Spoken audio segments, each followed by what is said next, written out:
All right, hello guys, what's up? And we're pleased to join you again from the movie discussion Pocket Dimension, where time does not exist and the only thing that matters is film. And today we're going to continue on with our very in-depth series on New Hollywood. I'm Cole, and with me as always is my ever-bearded cohort, Jay the Stingray. And now we have entered the decade where that dominated this style. The late 60s was when New Hollywood got going, and the 70s was really pretty much anything mainstream at that point would pretty much be considered a part of it, unless it was a movie wherein, you know, a director was deliberately trying to do something retro or something like that. So here we are, we're in 1971, and this is The Panic in Needle Park, which we thought was significant for a few reasons, even though it was not really a big movie in its time. But again, when you're looking back on it, you can see some of the things that made it stand out and made it sort of a bit of a landmark in some ways. And the most obvious one, of course, is Al Pacino. We talked about how there's a new generation of filmmakers and actors and writers and stuff. And Al Pacino, of course, is definitely one of the most prominent of those among the actors. And this is 1971. This is his second ever film role, and this is really just before he would become, you know, one of the big breakout stars, along such other people like, of course, Robert De Niro and people he would do the Godfather films with. Obviously, the Godfathers are the penultimate example of like everything done right as far as this movement goes. But we figured, you know, those movies having the reputation that they have and everything, like there's just, it's so exhaustive. It would be pretty redundant for us to do episodes on them. So yeah, we thought this was a good one for it being a little more under the radar and that kind of stuff. Yeah, Pacino is really the only name in here. The other actors, not so much, although Raul Julia does show up. He's not really a guy that's known too well, but he was certainly a very active actor from the 70s, 80s into the 90s. And of course, he was only in his 50s when he died of some aggressive form of cancer. And like a lot of people, I know him for like his last ever film role, which his kids picked for him, which was the role of M. Bison in Street Fighter, which is a pretty terrible movie, but you have to, like, and I'm not just saying this just to be nice, like, he's really enjoyable to watch. Like, he puts everything into that performance, like, oh yeah, as M. Bison in that movie. So as bad as that movie is, he, you know, is not bad at all. No, he's really putting real effort into it, and it's really cool. And yeah, the movie has a few, you know, saving graces, and he's definitely like the major one. But anyway, unless he's a fairly minor character, he's I think Marco, Helen's original. It's Helen, right? Mm. Yeah, Helen's original boyfriend. So we start. So this is really going to focus on two characters, basically Helen and Bobby. And when we begin, Helen is dating Marco, and so the setup, of course, is Needle Park, which is an area in New York. What was it called? Was it Sherman Park or something like that? Sherman something. I was trying to find that earlier. It's in the exposition in the early. One of the first few frames of the film. Right, yeah, it says, okay, Sherman Square, right. So it's on Manhattan's, it's around 72nd Street and Broadway, Manhattan's Upper West Side. It's Sherman Square, but at the time it had the nickname Needle Park. And yeah, so as we said, one of the major elements of New Hollywood was, of course, even in movies that were fictional, was bringing in sort of a new, not seen before level of realism to film. And this film is a really great example of that, because even though it's a fictional story about fictional characters, it's very much about something that was actually happening in the real world, in a real place, like right at that time. You know, New York has, being the city that it is, has, you know, a long and really interesting, detailed history. And, you know, drugs had already been there. As long as people were there, drugs were there and stuff. And they even mentioned some of the stuff that addicts had gone through in the 60s in this. But the 70s, this is only 71. Like, this movie was made, these people didn't even really know that things were really going to ramp up as far as drugs and crime go, because New York, really, its heyday of drugs and crime would definitely be in the next few years, culminating around 1980 or so, where, you know, as we said, in pop culture, even to this day, New York is often singled out for being like a dangerous place and stuff like that. And I'm sure there's still areas, but most of that is just sort of the fading echo of what it used to be in the late 60s going into the, like, say, the late 80s. And it's really toned down in the last couple decades, although I'm sure, again, you know, it's still New York. There's still crime. There's still dangerous areas. There's still areas full of drugs and poverty and stuff. But This movie is really when that's actually on the upswing. Things are only sort of, I wouldn't say just getting started, but they're really but it's really accelerating at this point. So yeah, again, as far as realism goes, this movie is nearly, it's not a documentary, but it has a very documentary feel to it. Sometimes what people will say, it's part of that movement called cinéma vérité, which is French for sort of truthful cinema, which was usually in documentaries, but it could slip over into something of fiction too, and I think it does in this. And it's just shot very much in that style, where nothing is dramatized overly. It's not really going to use a lot of stylistic flourishes and stuff like that. For instance, this film, you don't have to, but one part of this film that helps ground into reality is that it has no soundtrack. There's no accompanying music going on in any of these scenes. You just see things as they unfold, sort of with a real life feel, I guess, because there's no dramatic music to go along with it, to go with, whether it's action or drama or whatever's happening. It all just happens like the real world, no accompanying music, which is certainly a good choice. Apparently there was originally going to be a soundtrack and somebody recorded some stuff. So if you were to seek out the Blu-ray of this film, it will give you access to the tracks that would have been in the film, but I have no idea what they would have sounded like or anything like that. Maybe something interesting to look into, I guess. It totally adds to it. The verite style, like you said. It's just like street noise and background noise, and I was watching this with headphones, and it was really interesting to hear. When it opens, it starts off with the subway, and it's just like plain black, font. Yeah, it's just plain, no frills. And it's really interesting the way they did it like that. The way what's the director's name here? Shit, I had it. It's trying to pronounce it earlier. Jerry Schatzberg. That's it. But he who would actually do another movie right after this with Pacino, which was a little more popular, called Scarecrow. Yeah, Scarecrow, and Scarecrow would actually win an award at the Cannes Film Festival. So I've never seen Scarecrow either. I haven't seen it either, and it would have been an interesting choice too, because it's one I hadn't seen, and it also has some of the same elements, and it also again furthers the career, the spotlight, or whatever on Pacino. But this is the one we went with. But yeah, Schatzberg, Jewish, just like it sounds. Oh, okay, yeah.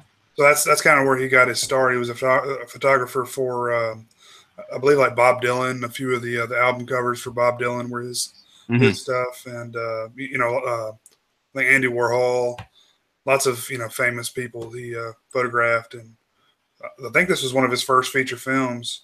Yes, if not his first. So it just, really captures that gritty element of the city, and you almost feel like you're there. Right. I did. I was gonna say, it's sort of a cliche when people say this, but it's true that kind of like the setting is like New York itself is almost like another character, right? Mm-hmm.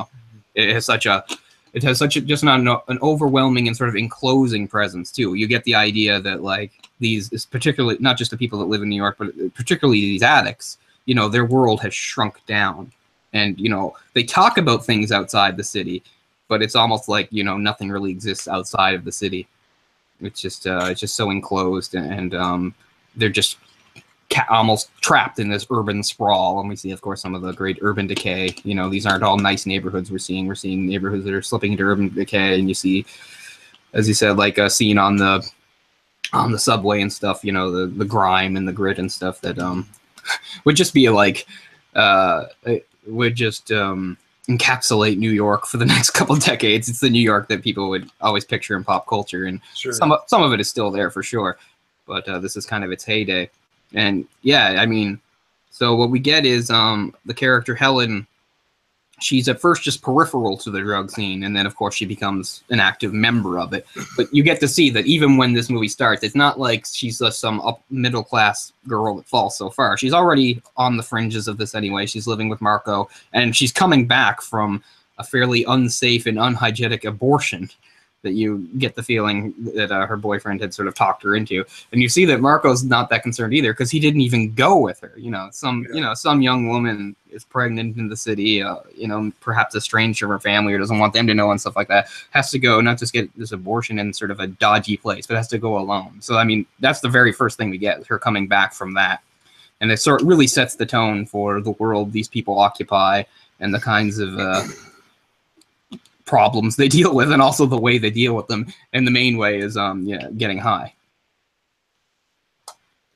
Yeah, so that's when she's introduced to Bobby. That's right. Pacino's character. He's selling some drugs to Marco. Mm-hmm. So Bobby's sort of like a low-level dealer who at the time says that he isn't much of a user. And the first time she sees him shooting up, he says, what's his words? He says, "I'm not hooked, I'm just chipping." And I mean, now this might be some naivete or ignorance from somebody that never got into hard drugs, right? But it just seems that somebody like me, that if you're actually like shooting a needle into your arm, it's hard to say that you're just chipping, that it's casual.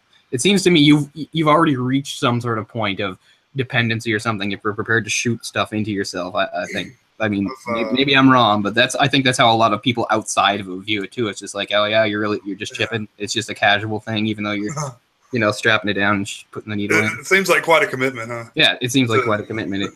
More so than, somebody hands you a joint, Right. Kind of thing. Well, and that's what... yeah, you're probably going to say the same thing I was. Go ahead. No, I was just going to say, that's sort of... You understand that she didn't do that even when she was living with Marco, because she just said the thing at Marco's was pop brownies. She says, like, that's pretty much what we did. So you know that she's been around drug use and stuff, but hadn't gotten into like the hard stuff. Well, if someone mentions weed or whatever they refer to it as, and she says, "I thought that's illegal." Grass. Grow grass. Okay, perfect. Great. They all have their terminology for stuff. Yeah, I was gonna say, this is funny. I mean, I usually catch on to most of the stuff pretty quick through context and stuff. It took me about halfway through the movie to realize when they said spade, they meant like a black person. Right. Yeah. Man, I had Urban Dictionary pulled up. I was. Yeah, it helps. Ball, man. They kept saying ball, and I said, I got to figure out what the hell this word means. They mean sex. I balled him, and I guess I should probably know that. I don't know. It's just not something. No, it's not something people say. No, I've heard it before, but yeah, it's more definitely old-fashioned. People don't say it now, and it's funny the way that's changed, because now people say, like, I'm a straight-up baller and stuff. There's a show on like HBO called Ballers, and what does that mean? Doesn't that just mean you're like?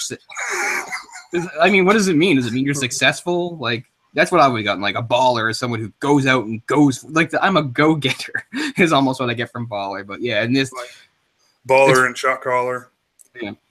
So one thing about this movie, and again, sort of this movement is up until the New Hollywood movement, there wasn't a lot of cursing in films. There might have been something like, "You can go to hell," or "Damn you," but nobody was going to say, "Fuck you, asshole." That wasn't really in movies until probably around this time. And for the most part, the characters don't swear that much. They mostly just rely on their slang and stuff. I mean, somebody says "fuck" like towards the end of the film, but for the most part, they're using sort of a softer slang. I thought it was funny. Like, yeah, did you ball him? Yeah, I balled him. You want to sound so funny, but yeah. So I mean, from that perspective, good too. It's like another good sort of snapshot of the time. That's the way people in that area really talked at that time. The movie is very much about a real place, as it tells you, as you said, like right up there. It says, here's a place, a geographical real place right now, and here's what goes on here. And I mean, it was informative at the time, but even more so now because of the way things have changed. And so there's a good snapshot of the way that people even dressed and stuff like that too. But yeah, the slang is pretty entertaining, I think, from like a contemporary viewpoint, because it is quite different. Like when he said, "I'm just chipping," like, right. I've never heard that before, but I get it. Like, I get what he means. Like, well, in the some of the other, I guess, not extras, but they don't really have a very big role, is group of fellow addicts, I guess. Yeah. They I don't even know. I mean, maybe they are just street people from New York, but they definitely pull it off really well, and they use a lot of the slang terms as well. Yeah. Like, I think some of those are like some of the more interesting scenes. Is like when there's a couple scenes where they're together, sort of in a group, and they're using, and then the camera just sort of wanders around the room while different people are saying different things. Because I think that gives you a pretty good feeling of sort of what it's like to be there. You know, I've never been in a situation quite like that, but I've been with people who are getting high and stuff, but nothing really that hard like that. But it's sort of a similar thing, and and everything they talk about just relates back to the drugs and how to score, like everything. Yes. There's a really great line too where they're talking about the price, and someone's like, they're saying, oh, it's so expensive now because it's an election year. And somebody goes, what election? He's like, I don't know, man, some election. It's like, sort of, this is the world they live in. They're aware there are elections, but, Right. that they only care about it as far as how it might affect, the drugs, as you're saying. Yeah, the drugs cost this much because it's an election year. Just sounds more like one of those things you hear and then you repeat, although you have no idea, like, what it could possibly mean. It's like, how exactly does this affect that? But, I mean, logistically, you might be able to backtrack it. You could be like, well, if somebody's running a campaign, they're trying to say they're going hard on crime, and the cops are more motivated to crack down, so supplies become, I don't know. But yeah, it's just more like something that they just sort of say for the sake of saying it. But yeah, also, the whole gritty realism thing goes. But, there have been films before this that had shown drug use, but they were not mainstream cinema at all. They were very sort of specialized art house type movies that were not seen by wide audiences. Now, this movie wasn't a huge success. Al Pacino was not a name at the time, but it was a mainstream release. And so as far as those go, it was pretty much, I think, the defining movie for depicting, like, hard drug use in sort of a graphic and realistic fashion. Instead of, there were a few movies from a couple of years before, I think, as we were going to discuss, Easy Rider, where, they certainly acknowledge drug use and they talk about and stuff. But this film, really goes for it by showing us exactly what's going on. We get multiple shots of people shooting up and some lingering close-ups and lingering shots. And, there's a little blurb just on the Wikipedia page from Roger Ebert again. And he says something that I actually do sort of agree with, where he says, like, about how instead of giving us one, they might give us 5 or 6 of these. And he's saying, that's a little excessive. I kind of agree. Like, it already makes its point when you see somebody shooting up, but then you wander around the room and show it a few more times. Like, you're just sort of repetition. I don't feel like it's really, adding anything. It doesn't bother me either, but I do sort of agree that it doesn't really add anything. It bothers me, man. I really hate to see that, to tell you the truth. It's hard. Oh, yeah. I mean, it's one of those things that does make me uncomfortable. Is the needle going in?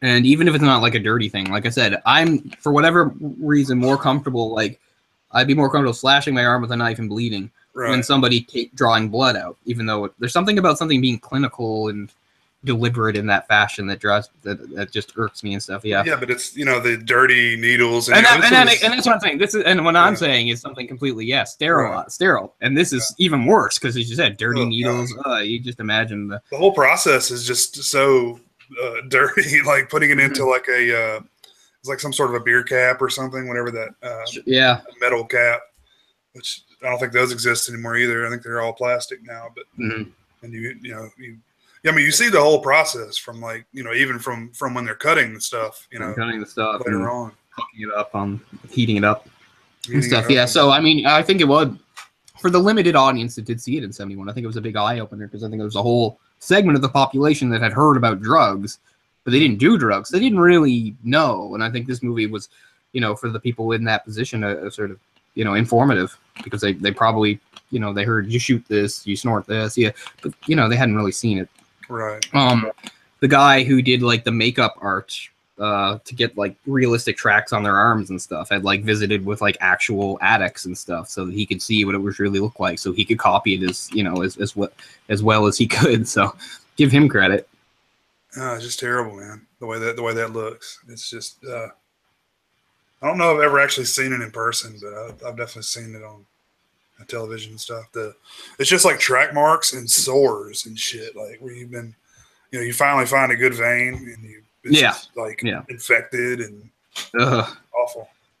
Yeah, no, I've seen, like, real life people with some tracks on their arms and stuff, and that say, like, they shoot up, like, in weird places, like they're between their toes and stuff. They don't even get into that in this movie, but you definitely get the feeling that a lot of these characters would, because that's what they're showing us too, like the level of commitment / desperation in these characters.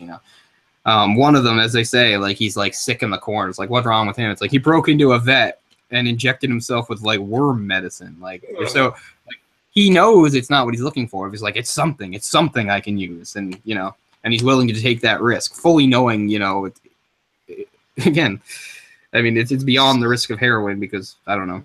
Are you supposed to mainline wormer though? I mean, what are the chances of dying right there? Yeah. Yikes. Yeah. So we're introduced to Bobby.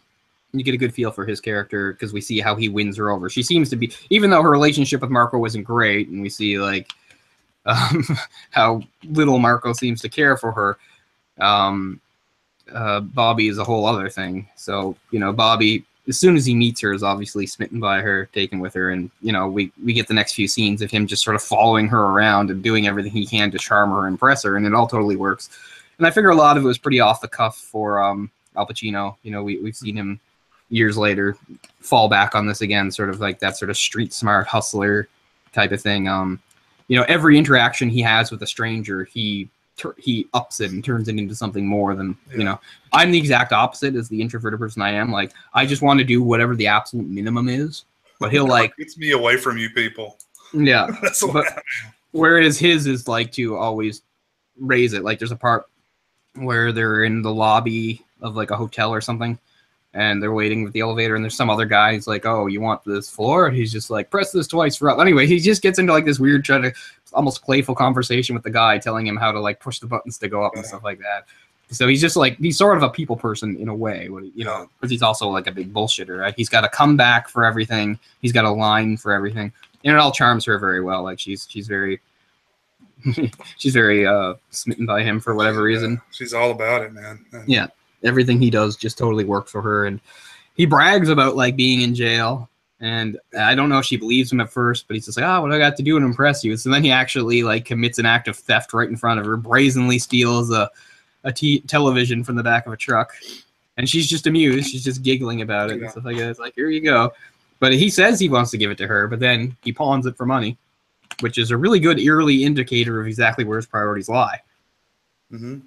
So, because one of the things like you can debate about this movie is how much he genuinely cared about her. Because it's easy to say, well, he didn't care at her at all, and she was a means to an end. But there are at least some moments where some of the choices they make suggest there must be some sort of connection, because their alternative to just walk away would have actually been easier. So that's one thing. Like I watched the movie twice, and I really thought about it the second time, like what they really felt about each other, because they've been through sort of the range of emotions, right? They the high of really liking each other when they're together and everything going bad, turning on each other, arguing, yelling at each other, and then having every reason to split up and then not doing it. Well, they both love each other, but heroin comes above that love. Mm-hmm. Absolutely, and that's how it goes for all the addict characters. Yeah. So, that's at the top. Everything else comes after scoring. It's where can I get money to buy drugs? Mm-hmm. And what do I have to do? And they're willing to do quite a few things as long as it's not honest work. Yeah, exactly. She gives that one try, and I get why it's like a bad shift, but again, that's life. That's what most people just have to deal with, and she can't handle it. Yeah, and who the hell is going to leave like the new girl there by herself to man this place? She doesn't know what the hell is going on. Yeah, so there's a scene where she's in a diner where, she's a little overwhelmed by the orders, and people are not exactly being rude to her, but they're being a little, they're being difficult with her and stuff. They can see she's having a hard time. They don't care and stuff. And I totally get why that would stress you out, and especially somebody like me too. But I just mean, I think even now, that's what a lot of people just deal with. Like that's the job, It's stressful, and people aren't always as helpful or polite as they should be. But that's the job, and she can't handle it. She does like one shift, and she's like, "No, I'll be a hooker." Well, she sees the hooker and the pimp in there. While she's she's serving them coffee that she's thinking, they're clearly above me. They're doing better than I am. Yeah. So we don't really get a sense exact. Like I said, she's not a completely clean angel before this starts, but because she's living with Marco, who is at least a casual drug user. They're at some sort of level of poverty, and his response to her getting pregnant is, "Oh, go get scraped," being his words. Oh, jeez. Awful. And she comes back and he makes her go alone, and it's a bad experience. And like he just completely takes out like the emotional experience that will come from an abortion too, like choosing to, abort a child. Right. So like that doesn't register with him at all. And she's trying to tell him, that it was like a bad time. He's barely sympathetic. He's like, yeah, what are you going to do? But then you see that things probably can get a little worse once she gets involved with Bobby. And yeah, and she gets introduced to his circle of friends and stuff, and it doesn't take very long before she starts using too. There's not really a definitive reason. I think maybe some people would be like, well, what makes her use? And I'm like, well, there wouldn't necessarily have to be. It's just being around it. You know, it's enough. She's around it. She sees it. Because the very first time she sees him shooting up, she even says to him, that you're trying to get yourself killed? Because she's already heard. She knows the bad things about it. But it doesn't take very long at all for her to, you know, and then she's doing it too. Well, he's passed out, and there's some drugs there. There's heroin there. And, yeah, I mean, she doesn't really have a good reason other than curiosity, I guess. Yeah, I guess. I mean, I guess everybody has their own reasons for these things. And it only really follows her and him, whereas everybody else around them is just sort of like this indifferent haze. They just want to talk about scoring and stuff, and sometimes they might talk about the cops. And, of course, the panic, and it gets explained to you directly in the movie what a panic is. And a panic is when... a panic is when in a certain area where there's a lot of drug users is when, you know, the supply starts to dwindle for whatever reason. The supplies aren't getting in, and so it gets a lot harder to score. And as the cop explains it, and he's right, describes it, you know, they'll get gradually more desperate, and they'll to do whatever it takes, including like turn on each other if that'll help, like rat somebody out to the cops or steal from somebody or whatever, you know. And that's what's going on in this movie too. She becomes a drug user kind of the exact wrong time. Not that there's ever a good time to start using heroin, but she starts using heroin right basically in the midst of a panic when it's a lot harder to get. And it's becoming more expensive. You know, even, you know, obviously in the early 70s, most stuff was cheaper than it is now, you know. A couple bucks went a lot further than it does now. But even by today's standards, they're talking about like she's up to like an $80 a day a habit. Right. Which would have been like what, like more than $200 back then, maybe. Man. You know, so like, pretty crazy. Yeah, I mean, how would you sustain that? Like, I mean, I guess you could prostitute a certain amount, but I mean, good gosh. Yeah. I mean, I guess the more drugs you use, the less desirable you become as well. Yeah. At least in my eyes, I would think. Yeah, and she's so sort of indifferent about like you'd think that she would be having more trouble with it, because like the very first time, not to being a prostitute, but remember he sends her to a guy knowing that she doesn't have enough to pay for the drugs, knowing that the guy that she meets is probably going to want like some sort of sexual favor. Like he sets her up for that, and she's not nearly as mad about it as you'd think she'd be, especially considering she gets arrested that time too. And it's after that, like, it's almost like he should have just been straight with her and been like, yeah, well, if you can be a hooker, that'd be good, because that's what she decides to do. You see that even as much as, like, he, you know, wants to score and doesn't have too many scruples, he is a little bit bothered by it, but not too much. Not enough to put a stop to it. Like, he doesn't like the idea that his girlfriend is going to be a hooker, but he still is accepting of it. Well, he acts like he's extremely upset at first. Yeah. And, you know, quickly accepts it, but he calls her he says he was going to marry her, but he can't marry a whore or something like that. Yeah, exactly. It's weird. Something along those lines. He's really uneven at times. But, you know, he's all about it eventually when he needs some drugs. He's all about whoring her out. Yeah. Before that, like, when he does propose to her and stuff, like, perhaps to keep her from that, that's when she tries, like, the honest work, which lasts very briefly.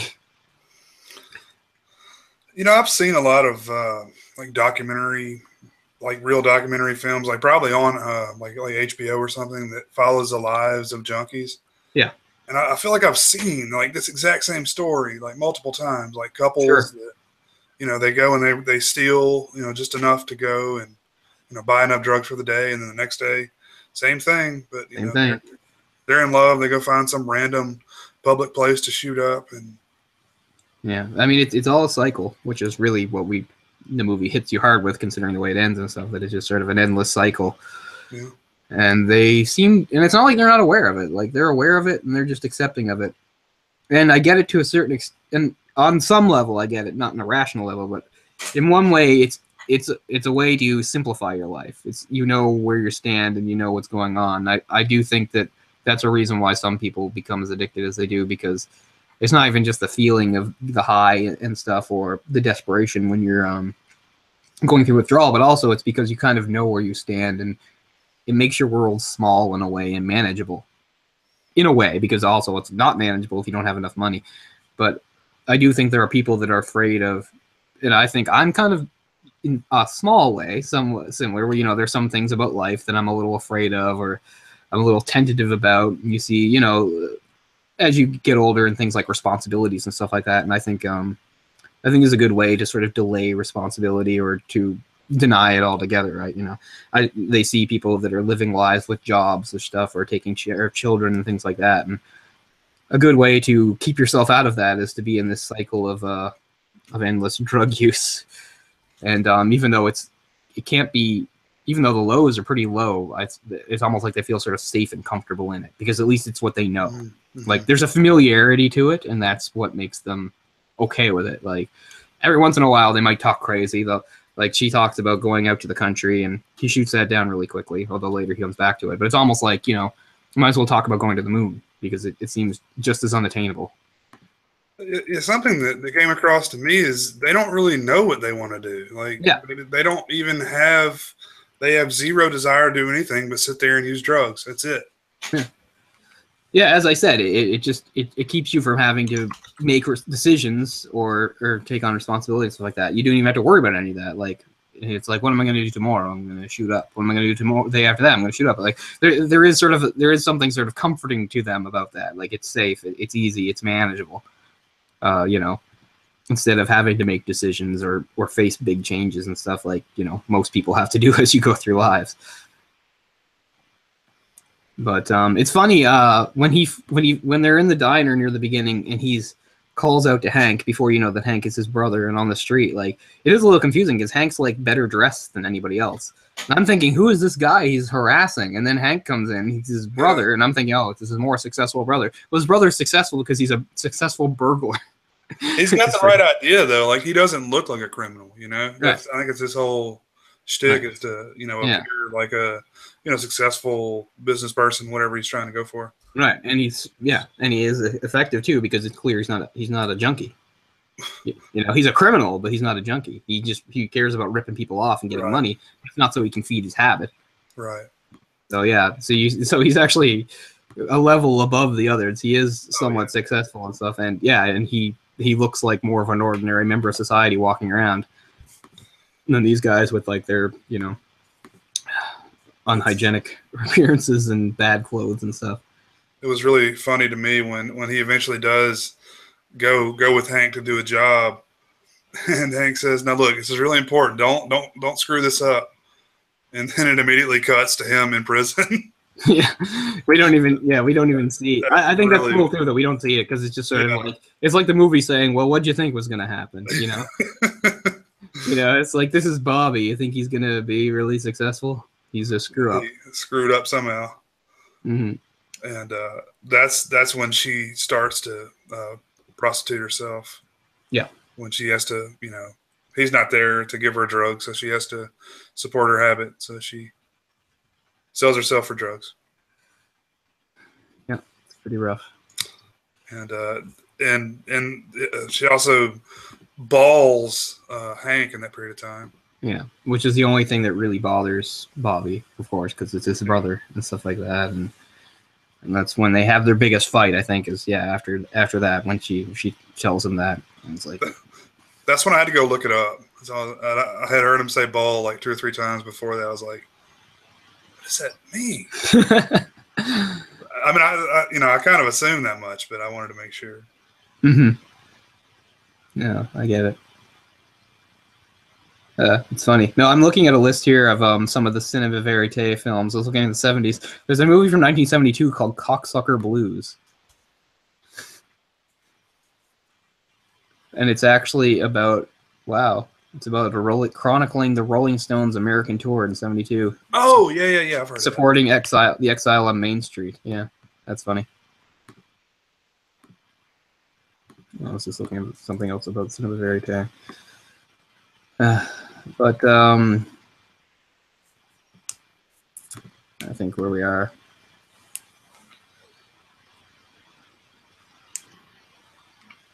But yeah, good. obviously, good performance by Pacino. As again, we're seeing this shift into seeing, realistic characters, the people that you actually see in the world. Whereas, in the decades previous, a lot of these characters weren't, typical people, or even if they were supposed to be, there was something sort of different about them. Even when movies were supposed to be about like an ordinary person and something happened to them, if you watch it in the 50s, 40s and stuff, it's a little off, I think. Although again, it's a little hard to tell because we're seeing it through the lens of living much later. But I don't know. I think it's pretty clear that a lot of the movies in the 50s, even when they're trying to do everyman characters, they aren't necessarily as relatable.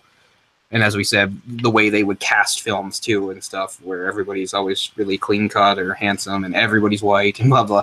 And now we get some more ethnicity thrown into it with Pacino and the other actors here too, like a much better representation of what life in urban New York would be like.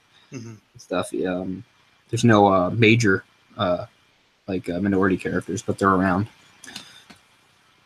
Yeah, I guess we can talk about Hutch. Is that what they call him? Yeah, that's the cop. Yeah, that guy looked really familiar to me, but I don't think I know him from anything. He almost looks like a Val Kilmer or something. I thought he had interesting hair for a cop.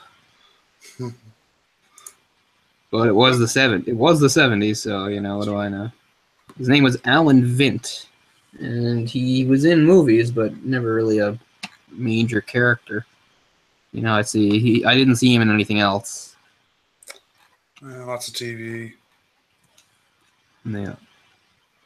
But basically a supporting guy, definitely known as a character actor. The way he talked and stuff reminded me a bit of another 70s cop for a movie I really like, the one that I think Bruce Dern plays in The Driver. Just the way he would talk to the criminals and stuff like that. And that's another thing too. I think nowadays we're used to this sort of movie, but I think in 71 it was still sort of a novel idea, having a movie that realistically shows the way the cops interact with these people and how it almost is like a game. Yeah. The cops, like, it's almost like sort of a casual thing. It's like the cops, they know all the players, they've seen them, they've talked to them. They arrest them again. They know they're probably not going to hold them for very long, and they know that most of these people are low level. Because one of the things is Hutch is he's trying to be a little more ambitious. He wants to actually solve a problem. He knows it doesn't solve much of a problem walking these people over again. Towards the end, when Bobby thinks he's moving up, there's a major dealer.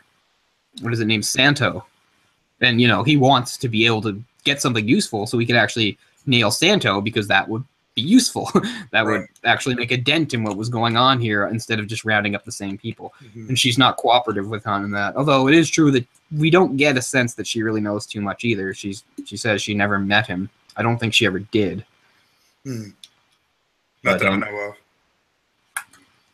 But yeah, as much as the movie, it presents a cycle where we have these drug users that live in this endless loop where, they score, they do whatever it takes to get more and repeat, and they never really get anywhere. The cops are kind of cut in a cycle too, in that they're having a lot of trouble fighting this because it's bigger than them, and there's so many people involved, and the people they manage to arrest are always minor players, and it doesn't make any dent. So you get a little sympathy too for the cops. They're also caught in this loop. And Hotch, who is trying to do something that would actually help, although you get that, even if he got Santo, somebody else will step in and take his place, because that's the nature of the business, and that's how it works to this day. So yeah, you get a really good sense of sort of the futility going on here, that all the characters are sort of caught in a cycle of events that they really can't break out of. And some of it is they can't, some of it's they're unwilling, etc. Because, we did another movie about drug addiction earlier on, Drugstore Cowboy, came out in '89. And that movie sort of chronicles a guy whose life was ruled by drugs, who made an honest effort to break out of it. And by the end of the movie, he sort of had. This movie helps illustrate just how difficult that is, and how it seems like 90% of the time that's just not the case.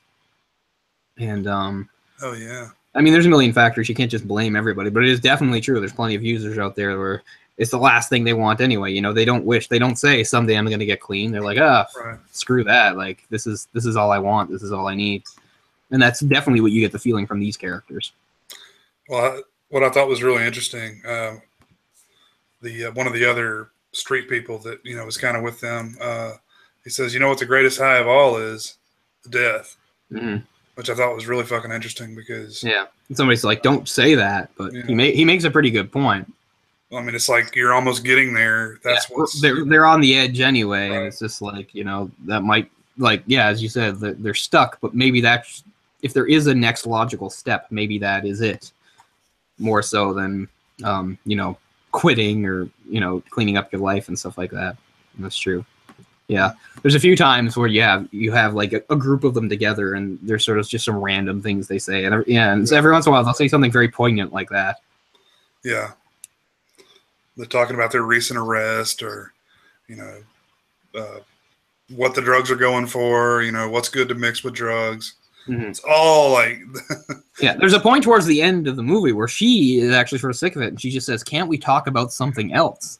Because it just consumes them, right? That's what everything they're thinking about, they're talking about, they're doing. It does consume them, and she would just like to talk about something else. And when they have that brief little period where I don't know what they think, because it's not like they're trying to clean up, but they think they're gonna make a better go of it as a couple, and they adopt the dog, which goes terribly. I think we all knew that wasn't going to go well. Mm-hmm. Yeah. It's really weird because the whole reason this happened is Pacino wanted to shoot up then. Bobby wanted to shoot up on the ferry. Mm-hmm. And he wanted her to shoot up with him because he didn't want her going up while he was coming down, or vice versa, is what he said. And it really makes you, I don't know if makes you wonder what's going on there. Like, is it just the controlling nature of his character, or why do they have to both be high at the same time? Mm-hmm. Yeah, I mean, it's definitely different from person to person, but I buy it as like a realistic thing that like a lot of these, they ritualize it in a certain way. It's like, when I shoot up, I want this condition to happen and that, and I think so.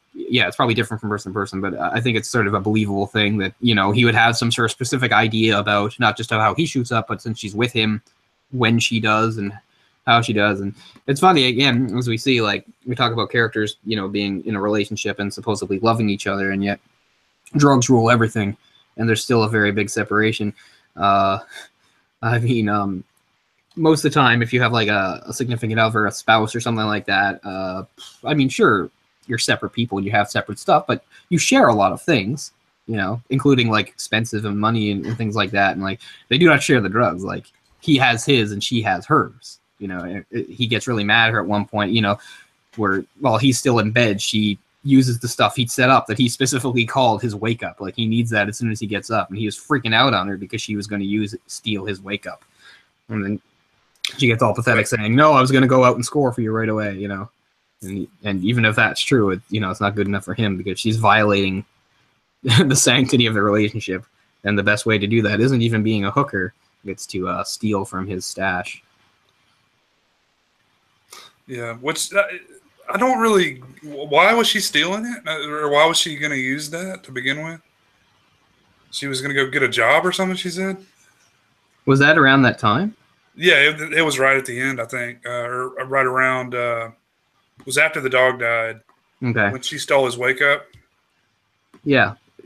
That's like right before she runs off to Marco, isn't it? Because she goes back to Marco very briefly. Oh, okay. I must have missed that. Okay. Well, yeah, there is a scene shortly after the dog thing where she visits Marco and they have like a little conversation that goes nowhere, and then she just tries to steal from him. But he doesn't have anything, so she goes back. Yeah, that's right. When she steals his wake up, that's right after she came back. She had been over to see Marco. There's nothing really going there. He sort of just says, well, he's very sort of unconcerned, you leave me for Bobby and now you're in this mess, whatever. And yeah, it's right after that. She comes back that night or early morning or whatever, and it's right after that she steals his stash. And he gets pretty mad about it. It basically came down to her being selfish, right? I mean, sure, yeah. Yeah. Well, there's parts of the movie where early on we know that Bobby he likes her or whatever, but it's more like a lot of guys, it'd be nice just to have a girl around. Right. they do have sex sometimes, but there's also a scene where they, she wants to, and he's too messed up to do it, and he's just like, oh, not now, man, when I'm straight, and stuff. And when the first time she gets arrested, Hotchner says, oh, Bobby's got you scoring for him, which more or less implies that this is a pattern for him, that he would get involved with some girl and go through this. And so she seems to pick up on that, but it doesn't matter to her because maybe she thinks this time it'll be different. And I guess it sort of was, because as we see, at least by the end of the movie, they are still together. Although you think that has more to do with like her descent into addiction than anything else, because again, as he moves up, he actually starts, becoming a little bit of a higher level dealer than he was before for Santo. Mm-hmm. Is that his name? Santos? What's the Santo. And so he's got a regular supply of drugs, for himself. So she's just like totally whacked out the whole time. Yeah. It almost makes you think that she's a worse addict than him. That's what I got the sense of, because you get the sense that, from the very start, he's an addict and, drugs are important to him, and she's not. And then she gets into them. And I get the sense that, she actually comes to rely on it more than he does, because you see she does several things independent of him and gets in trouble for it. She goes to the doctor trying to get drugs, so she lies to him until he gives her something just to get her out of there. And then after using them, she stoops to selling the pills to kids, it turns out. And Hotch picked her up saying, selling pills to kids now. And then he's telling her, how badly she would do if she was sent to prison. So, but by this point, she's kind of a heavier user, I think, than Bobby, and because she can't even rely on him anymore. And Bobby's talking about how things are going better for them now that he's working for Santo, but she's just saying, well, then how come we're still living like this? And he doesn't really have any sort of answer for it. But, he almost seems like he's getting his shit together. There at the end, he's like, because he tells her, you're using too much, you need to chill out. Yeah, he does. He's just like, he's trying to leave to go, sell, which, I don't know, that may be the pattern for him as well, to, drift in and out of, how addicted he is. I don't know. But, I just thought it was really interesting. They kind of swapped roles there. Yeah. But the movie ends, I'm not really sure where either of them stand with their addictions. Although you still get the feeling that they're not going anywhere, like that it's still a cycle. Yeah. But just before his arrest towards the end, you see her behavior really ramp up as far as doing what it takes to score and stuff. And there's a scene where when she's still hooking and she's with that kid or whatever, and he comes in and he's all mad about it, even though he knows about it, and he sees that it's a kid that's easy to intimidate, and he just gets him out of there and robs him. And she's actually quite thrilled that he robbed the kid. Like, she's not mad about it, because more money, even more money than she was going to get. So great for her. It's all about. Yeah, that's what it's all about. This movie is just really depressing, but because like the only character arc you really get is hers, and her arc is not good. It's from a not very good place to a much worse place. Yeah, that's basically what what the film is watching her descent into this lifestyle. Mm-hmm. Yeah, and it's as we said, the way it's shot, it's very real world. There's no soundtrack going along with it. It almost feels like a documentary without narration in some ways. It definitely has that level of authenticity and realism. And as we said, something that's kind of a no-brainer now, though, but more and more movies are starting to be like shot on location. They hadn't really been that much before, like sometimes for a specific location, but there's a lot of soundstage stuff, or just having places pose as other places. That'll continue today, but this is very authentic. It's all shot in the places it's actually supposed to be. In New York, you've got the Staten Island Ferry. Mm-hmm. You've got Riverside Park, Upper West Side. You got some of the East Village. They're all really on the ground there shooting. So I'm sure like a lot of the scenes of people walking in the background aren't just extras. It probably really was like real New Yorkers and real traffic and stuff like that. It's funny. I remember one of the films we didn't do, but the other Dustin Hoffman one was with the Midnight Cowboy. Everybody often talks about like Midnight Cowboy, like how into character he was, and You know, when he's crossing the street, he almost gets hit, and he does the "I'm walking here" thing, which apparently was improvised because it was like, again, they were shooting on location. It wasn't a car that was part of the set. It was just him walking, and it was a real car that beeped at him. So in character, he answers that way and stuff like. Bobby does something kind of similar too. There's a part where like he gets honked at, and Bobby says something, "Yeah, why don't you go direct traffic," or something like that. That's early in the film. Yeah, I feel like a lot of the stuff that Pacino did was ad-libbed. I don't know that, but yeah, I think like so it would too. go along with the style of the movie. Mm-hmm. And this is like Pacino, like back when Pacino was great. You know, like there was a certain period of time, like around the early '90s, where like I can't watch any of it his all movies fell anymore. apart. He's like doing an impression of himself or some shit. Yeah, no, but yeah, his early roles, 70s, 80s, they were very intense and they were very authentic. Mm-hmm. You know, they didn't feel like just putting on something. In this movie, as we said, one of the biggest things about the movie is the authenticity. How it's very real world. It's about an actual thing involving real people, and this is not an approximation of it. Really, it is, but it's a very, very close approximation because it is actors and stuff. It's not a documentary, but it has a very close feel. Yeah, very, very good attention to realism. I know you're not a big fan of Dog Day Afternoon, but I think like this, Godfather, Dog Day Afternoon, Godfather 2. I certainly don't have any problem with like the performances in Dog Day Afternoon. I think the performances are definitely strong. Like it's not the acting that bothers me with that movie. So yeah, for sure, that definitely part of it. 70s was a great decade for Pacino. Oh yeah, for sure. Star making. Yeah, 70 through 1990, I think, or maybe even 89. Yeah, before Dick Tracy and all that shit. Yeah, Sea of Love might have been the last really good one. I don't know. Yeah, I really like Sea of Love. It's always the movie I point to when I say you know, don't watch Basic Instinct. I hate Basic Instinct. Watch Sea of Love because it's kind of like a similar movie, but I think much better. Well, you know, I say that, but we did Insomnia, you know, the remake, and he's actually okay in that. You know, it's one of the few good performances of like probably the last 20-some years of his.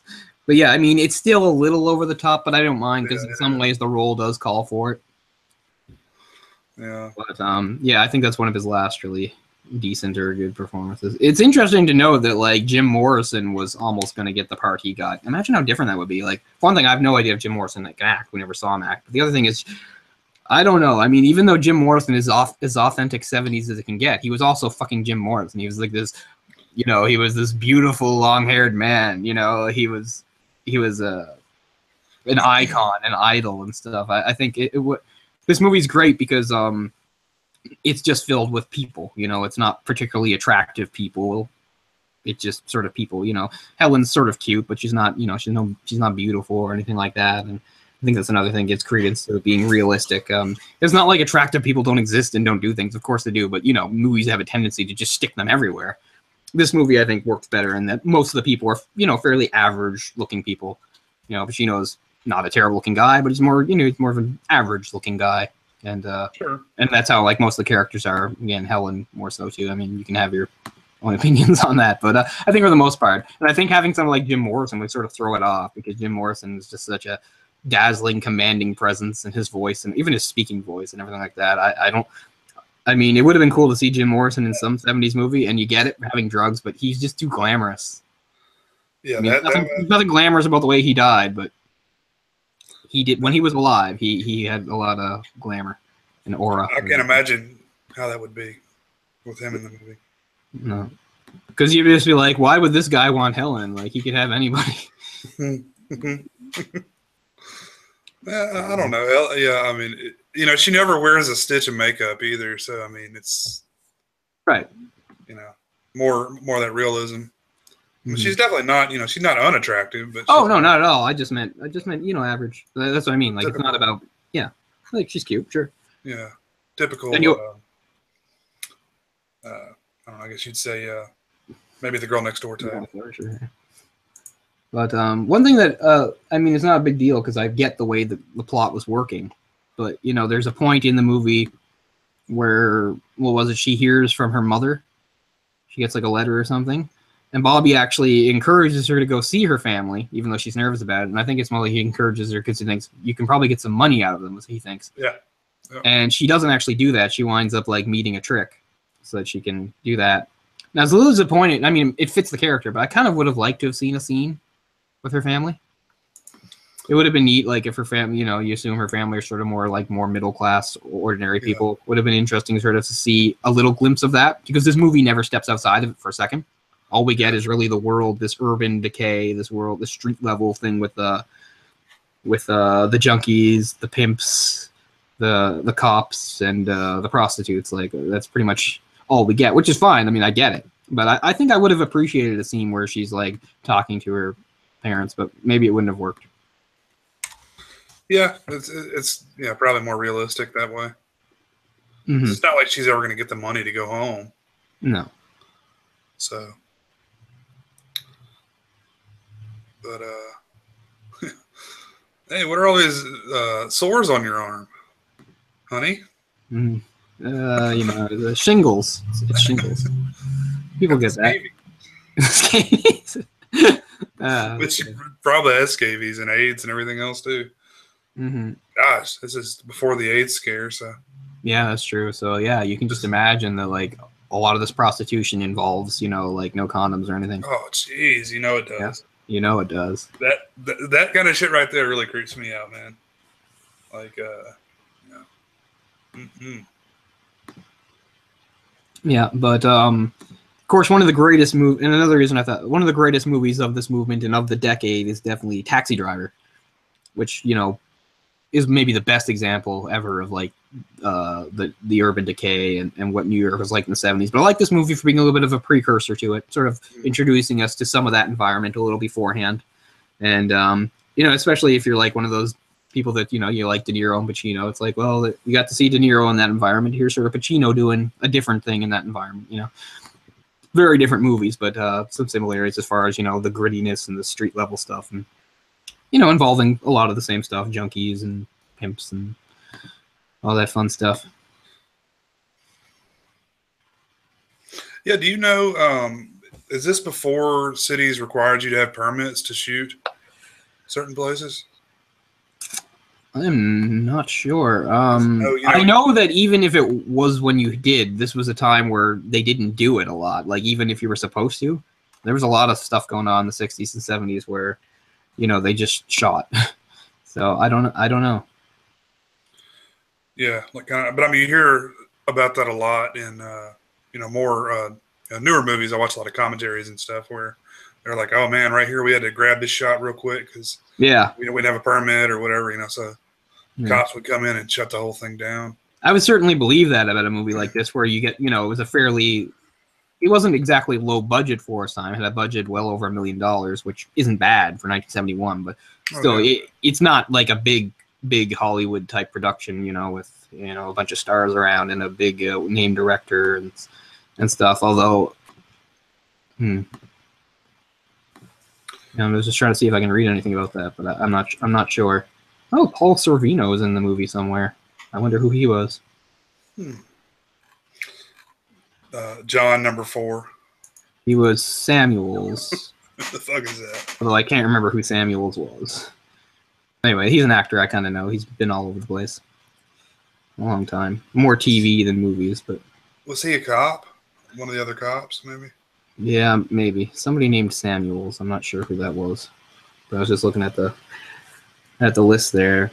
But yeah, not too many name actors. In a lot of ways, I think there was a certain authenticity to it. Probably a lot of the people were just sort of locally cast because they had the right look, you know. Sure. I figure, and everybody definitely fits in. It's a good snapshot of the inner city of New York again. The different ethnicities living together and the way people dressed and some of that fun slang.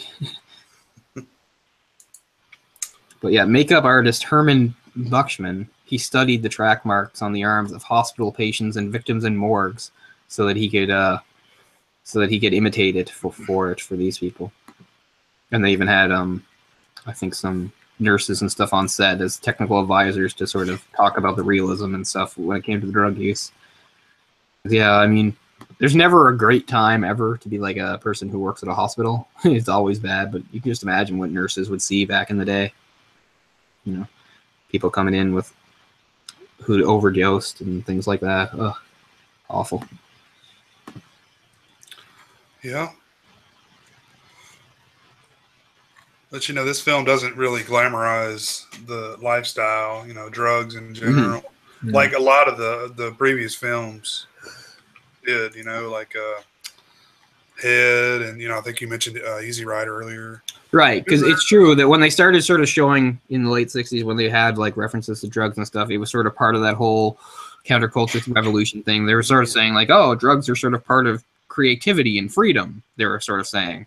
And this movie is a much more stark reality saying, well, there is some creativity and freedom too, but this is most of what it is, Right. This sort of never-ending cycle of addiction and depravity, and lowering your standards to do various things, not sinking to new lows to achieve to get to score.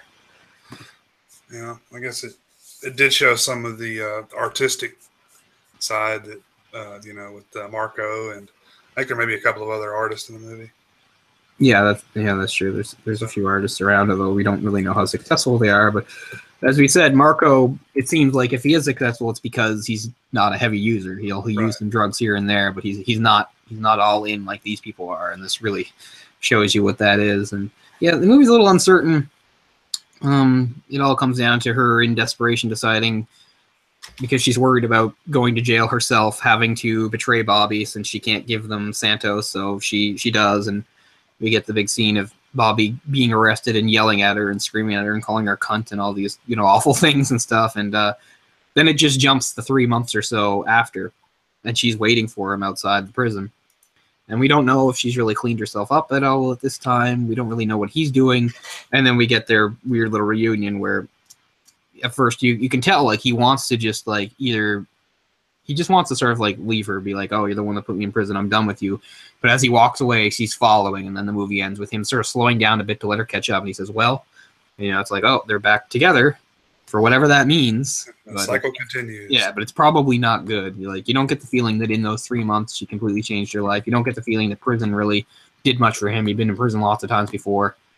It's not like this is the time where he decided to get clean. Like like the movie doesn't necessarily say, but I think it's pretty clear that the cycle continues, and even on a level outside of drugs, I mean, it's a pretty recurring theme that we've met people or we've known other people anyway, where like in a relationship, and it's kind of clear that they're not bad people, but they're bad for each other, and this sort of thing. Like these two, they're bad for each other, really. Like he was never that great to begin with, and he sort of dragged her down. But also, I don't know. You get the feeling they kind of bring out the work. They kind of bring out the bad in each other because he's so charming and stuff, and charismatic. But that sort of goes away once they're having their fights and stuff. Which is, I mean, you could say that about any relationship. It doesn't even have to have drugs or anything like that. I mean, I get it. No relationship is not. You can't have good times all the time. There's going to be hard times. There's going to be arguments and stuff like that. But it's very ramped up when you introduce like heroin addiction into the mix. Yeah, that can kind of throw a curveball into the romance. But yeah, as we said about like this being part of a new wave and stuff, especially with as far as depicting drug use and stuff. In Europe, this movie was given an X rating in many countries and banned altogether in the UK for several years. And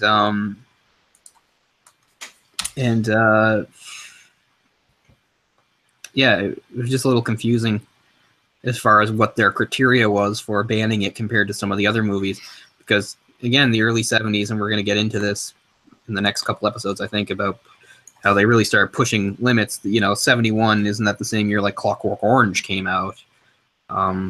Straw Dogs is a film that we considered doing that, has a lot of strong violence / sexual content and stuff. So, yeah, the early 70s, I think, is where nowadays we're used to it, but this is like where it really started to push into the mainstream, where you would see strong depictions of really serious, sensitive material like that. And this movie is part of that wave for sure. And Get Carter, it's kind of one too. Deliverance, of course, everybody remembers Deliverance and stuff, and that was just a year after that. Just a year after this one came out. Yeah, that's true. There's a lot of violent stuff coming out. Mm-hmm. And it reflected the time. The 70s was every decade has its violence, but the 70s was memorably a violent decade. As we talked a little about when we were saying about violence when we were doing targets and stuff, by the 70s, the term serial killer had been coined now. There was all sorts of footage on the, stuff on the news about killers and people being caught.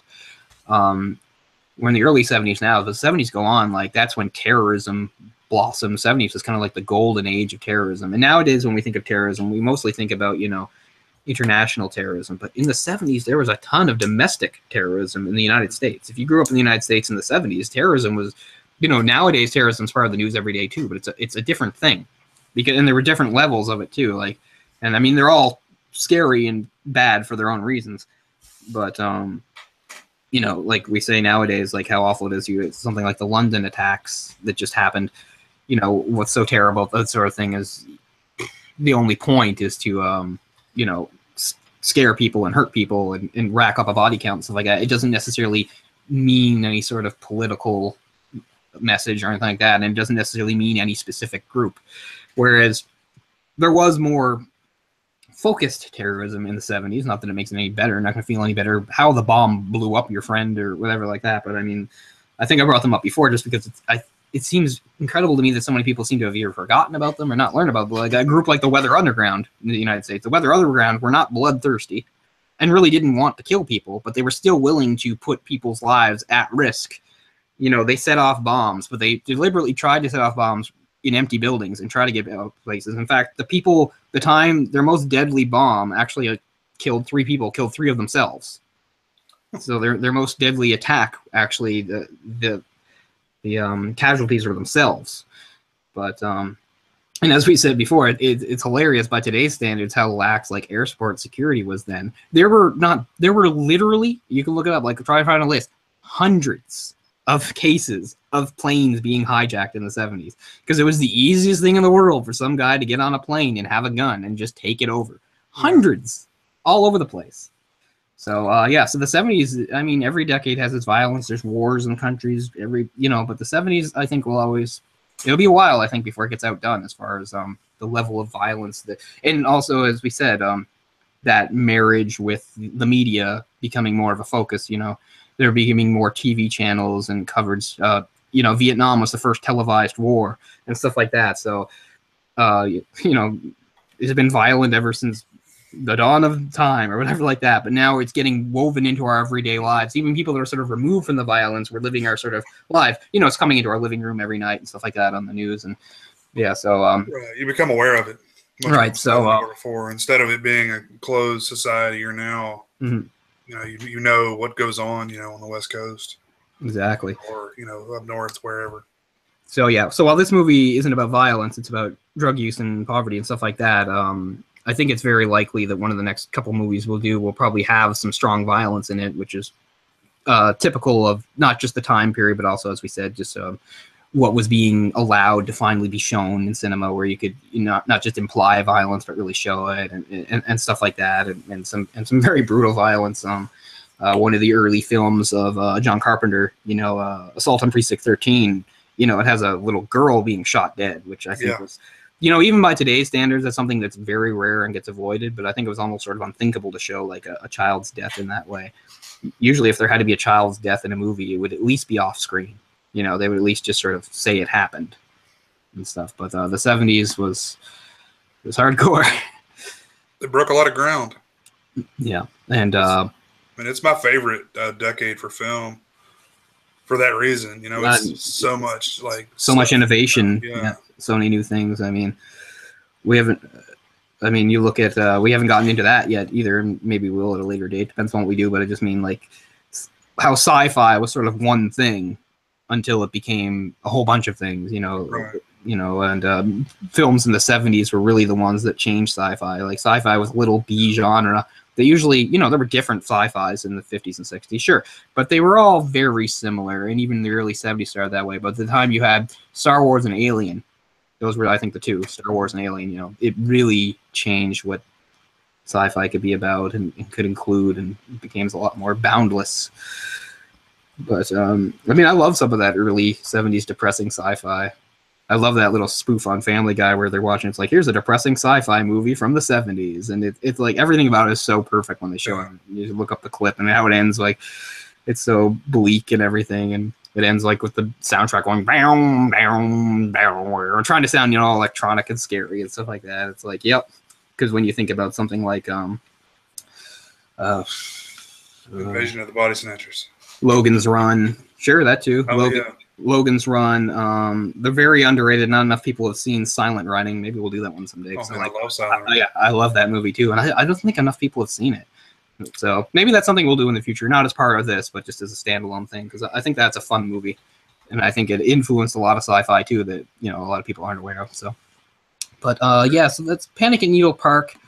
Obviously, yeah, cinema verite, very documentary style.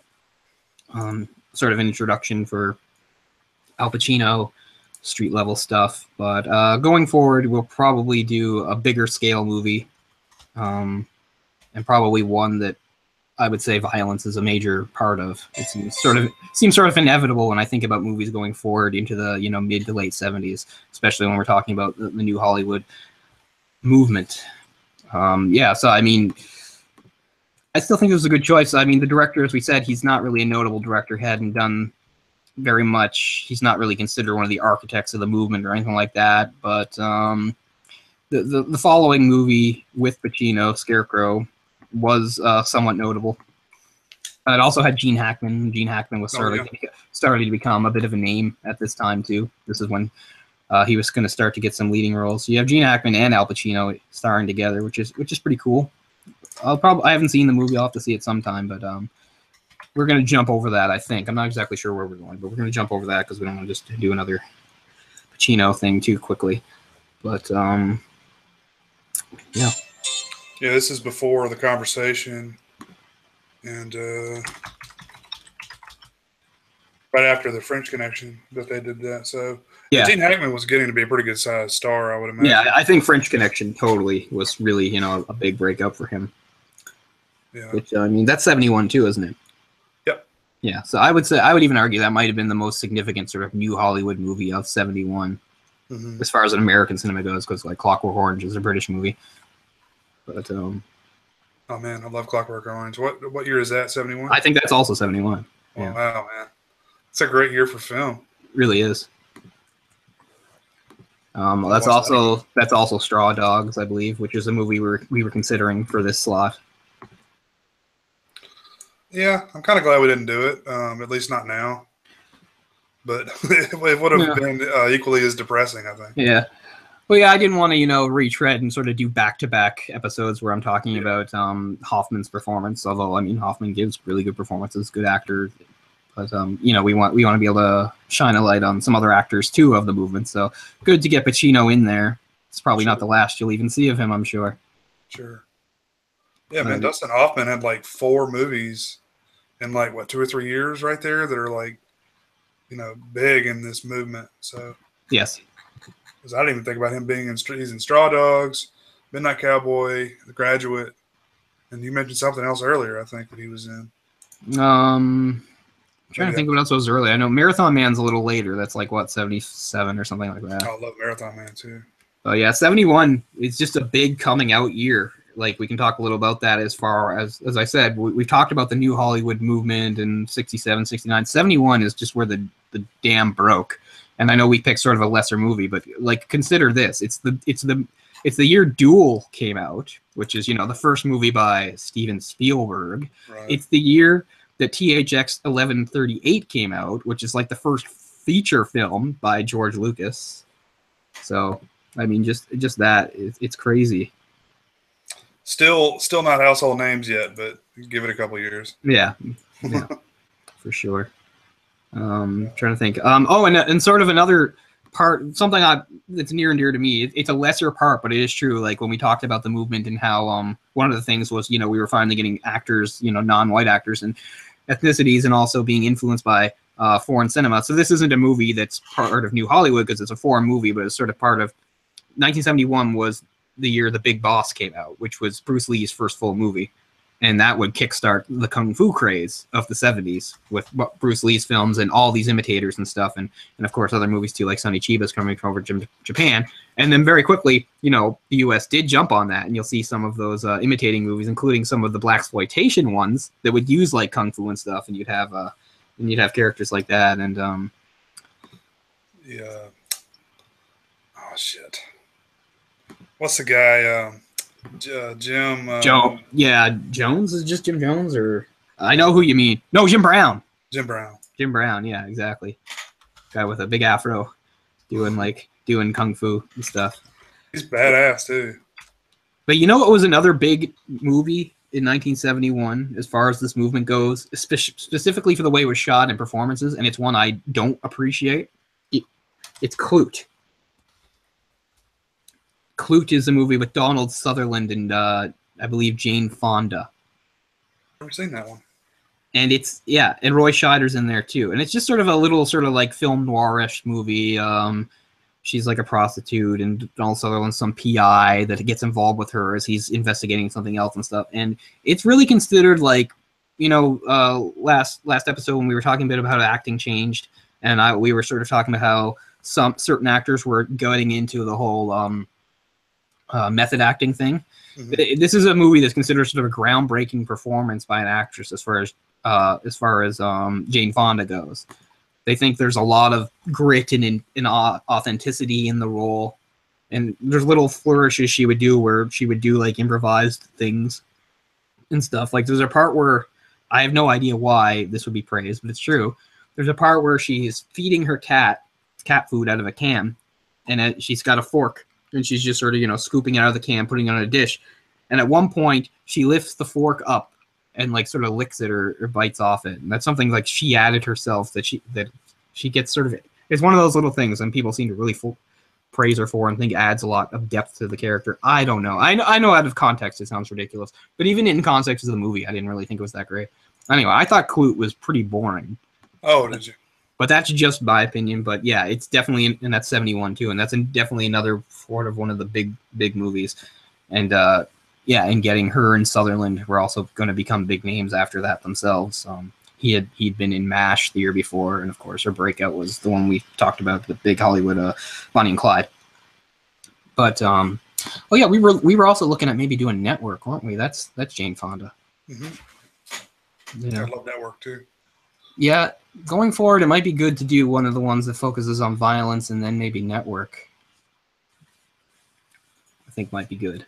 Yeah, Network is so... Because that's still mid-70s. So meta, to use the word that the kids use these days. Yeah, I get what you mean. But yeah, we'll explain that. So, I think that's a good possibility. But I don't know. I would recommend that you watch Klute. Just because I don't have anybody to talk to about it. I haven't seen it in a few years, but I was just very underwhelmed by it, because when I saw it, I sort of heard about its reputation. It was supposed to be sort of new school as far as like the acting went and stuff, and it was supposed to very much set the stage for even something like Chinatown a couple years later. People have actually said like Chinatown takes some cues from Klute. I don't know, but maybe that's just because I didn't like it. But well, how do you feel about Chinatown? I really like it, but I mean, it's probably overrated a little bit. I think it's. I mean, when you mention this, new Hollywood, it's definitely like at the top of the list. Mm-hmm. I would think, and it's interesting too because it's a new Hollywood film, but it's a period piece set like in the 40s, so it's sort of like a new Hollywood take on an old Hollywood trope. And I mean, for the most part, it's done really well. You know, it's one of the first films to really use that whole neo-noir tag.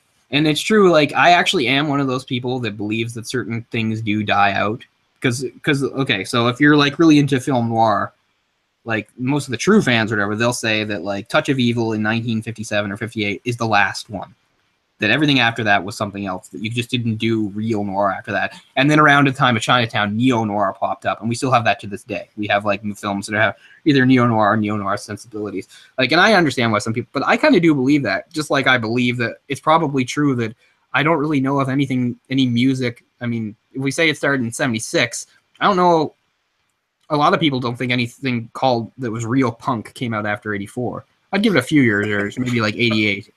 But I kind of feel like you can't really do real punk anymore. Like, there's punk offshoots, but like the real stuff was probably 76 to, I don't know, 86, 87, something like that. Like I actually do feel that way. And I understand people that see those sorts of attitudes as snobbish and stuff. And I mean, it's fine. It's just what everybody thinks. But I mean, so I do kind of feel that way about genres of film too. I do think there is sort of some of them you can only like imitate now. Like you can do an approximation of them, but as far as like actually doing that, and I mean, it's the same things about some of these 70s films. Like some of the better action films we've seen in the last 2 years, what was good about them is the way they kind of imitate the style of some of the 70s films, like a Dirty Harry or something like that. Yeah. Well, that seems to be the sign of the times, is imitation. Yeah, sure. We're not going to try to do anything like new.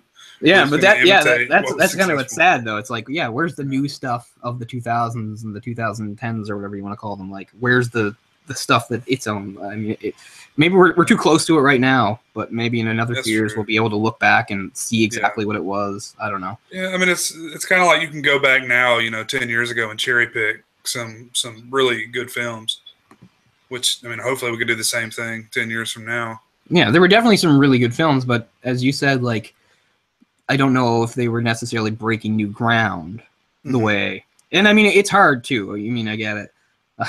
I don't think the Beatles are underrated, but you also have to remember when the Beatles were doing what they were doing, there was a lot more room, it seems. Yeah. I don't know. Maybe a little overrated. Maybe a little. They're like number one everything, or like Beatles, Elvis, Michael Jackson. Yeah. I think Michael Jackson's overrated. I guess it all depends on your sensibilities. Sure. Stuff. I realize like that's so blasphemous for certain people's ears. So I get it. That all goes. Well, I think everything at the top of every list is probably overrated, in a sense. Yeah. But this film Atomic Blonde is coming out. Just to go off topic for just a minute. Sure. And I'm not excited to see it at all, but at least it's something different that I haven't seen before. I know it's based on a graphic novel, but I'm not familiar with it. And I'm not either. I had never heard of it. I mean, at least it's not a fucking sequel. It's not some reimagining, remake, whatever. At least it's something new. Right. That's about the only good thing I can say. Well, I went to see Wonder Woman last night, and one of the previews for something that kind of lines up with Atomic Blonde in that it's not a remake, it's not a sequel, but it is based on a graphic novel, and that's the new Luc Besson movie.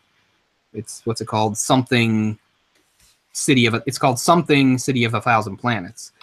And the preview looks really cool, but I have no idea like if it'll be good. But part of me thinks, well, at least it's something new. It's not, although it is based on something. I hadn't read the graphic novel. Although part of me wonders, like, is the graphic novel really about people that are so young? Because the two main characters look like they're about 15. Like they're supposed to be like agents. They're supposed to be like agents for some sort of thing. I don't know. They're like special agents. I don't know. It has really cool looking effects and everything, but I mean, so did that Jupiter movie, whatever it was called. The one with Mila Kunis. Jupiter Ascending?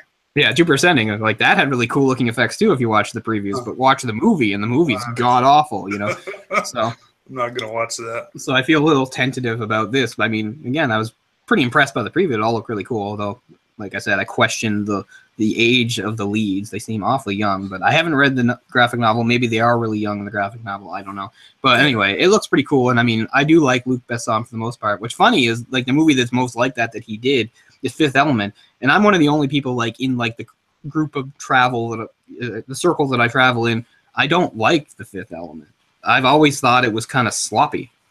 But like a lot of like the people we hang out with and talk to and stuff on YouTube, they like it. And that's fine, but I've never really enjoyed it.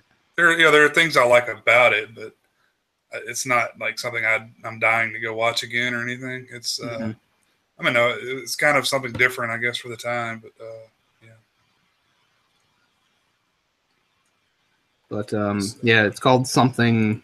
The City of a Thousand Planets. Yeah, Valerian. Yeah, Valerian. City of a Thousand Planets. Yeah. Looks like it's following the like YA recent films of just like putting like children in there. Yeah, I mean they look awfully young, but I mean it's a very impressive preview, like really cool effects and all this cool stuff, imagined worlds and stuff. I mean, but like I said, they could just all be flash, no substance. So I don't know, but At least it occurred to me that it's something new, even though it is based on a graphic novel. But it's not a graphic novel. It's not like the best-selling graphic novel. It's not one like that everybody knows or anything. Like I was vaguely aware of it. I knew it was a thing, but Yeah. on that scale, I don't even think it's that good because I'm one of, as you guys have heard me whine about how like I don't think everything necessarily needs to be a movie, and some things are just better off left on the page.